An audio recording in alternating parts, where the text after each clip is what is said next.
Hello, denizens of the internet. Many of you have been asking me about our Canadian government's interest in regulating streaming services, podcasters, and more importantly, will it affect us, YouTubers? Curiously enough, content about the silly bureaucratic nonsense that happens up here in my home country, the Great White North, is very popular on my channel. Don't ask me why. It's like commenting on dentistry. Just like our non-existent homegrown manufacturing industry, after all, we are mostly hewers of wood and drawers of water, we don't really have an entertainment industry here to speak of. And by that, I don't mean we don't have great talent. A lot of government-sanctioned Canadian content is churned out each year, but no one watches the stuff. We're very good at providing studio space, actors for filler roles, and technical services for Hollywood productions. And there's nothing wrong with that, I say. But back in April, the government passed Bill C-16 that updated the Broadcast Act to require streaming and online services such as Netflix and Spotify to eventually pay into a domestic pot called the Media Fund to support Canadian content, of course. I know you Merkins out there might be bristling at the thought of that, but I think you'd agree that taking all our Canadian pesos and offering nothing in return, well, that isn't fair, is it? It's like Nestle's coming here and bottling our water for next to free and taking it away, which they do now. Netflix doesn't like this because they will happily tell anyone that they have made a significant investment here in Canada, and consumers are 1.8 times more likely to watch a Canadian production on Netflix than any other broadcasters. When it comes to our CBC, that multiple goes up to 30 times. Unlike our broadcasters who need a CRTC license to broadcast in Canada, Netflix can just pick up its servers and go home. They are not going to contribute to any media fund. Now the federales want to sort out just how C-16 is going to be implemented, and of course, we want to know how it will apply to us, YouTubers and podcasters. On the content front, our services or channels that make more than $10 million a year will have to worry. Thankfully, Call Me Chato is just shy of that.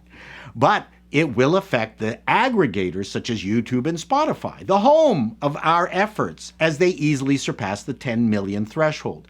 Will the CRTC force YouTube and Spotify to offer more Canadian content? Will it make Canadians watch my channel? Well, then I'm all for it. The hearings are happening now, and Netflix is appearing before the Commission at the end of November, and I think the fireworks are going to be entertaining.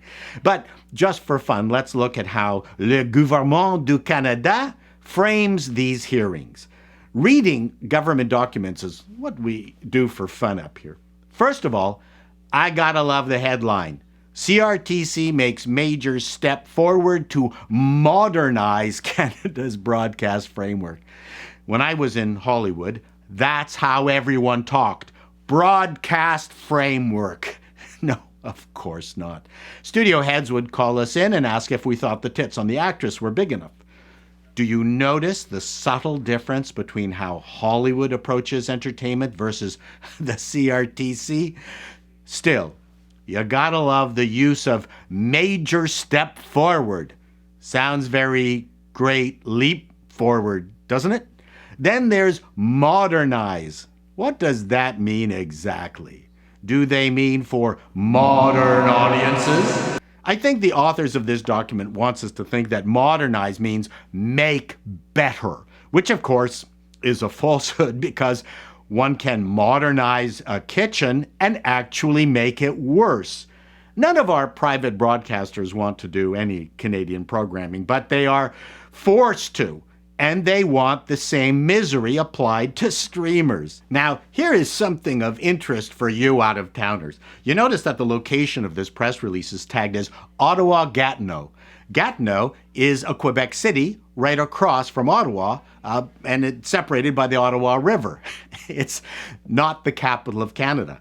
Ottawa is, but we have to include Gatineau or our raving Quebec separatists will freak the fuck out. It's like having 8 million trans rights activists living next door. And just to keep our Quebecois neighbors happy, I'm going to read the next section in Quebecois. The CRTC is advancing its regulatory plan to modernize Canada's broadcasting framework and ensure online streaming services make meaningful contributions to Canada and Indigenous content. Wow, it's like they're channeling Brandon Tartikoff, the NBC head honcho that gave us the A-Team, Cheers, and Manimal. I'm sorry, but meaningful contributions does not translate into stuff that people will actually watch, which, of course, the CBC doesn't care about. Now, I love this part. Streaming services that earn $10 million or more in annual revenues will need to complete a registration form by November 28th. Here you go, billion-dollar multinational entertainment company. Fill out this form, and we'll keep you filling out forms until you beg for mercy. Don't forget, everyone, that bureaucracy was invented by the French, and we have 8 million of our own right here. This part here looks quite suspect. CRTC is setting conditions for online streaming services to operate in Canada. These conditions take effect today and require certain online streaming services to provide the CRTC with information related to their content and subscribership. What does that information related to their content mean? Has anyone on the commission actually gone to a streaming services homepage? Look at the thumbnails, you twats. And what did they mean by information about subscribers? Does the CRTC want the streamer's subscriber data? That's not going to fly. This sentence, right here, is a doozy. We are developing a modern broadcasting framework that can adapt to changing circumstances. How? How can you predict the future? You can't even manage the past. Government, by its very nature, is not innovative, but reactionary, and is usually laughably behind the curve.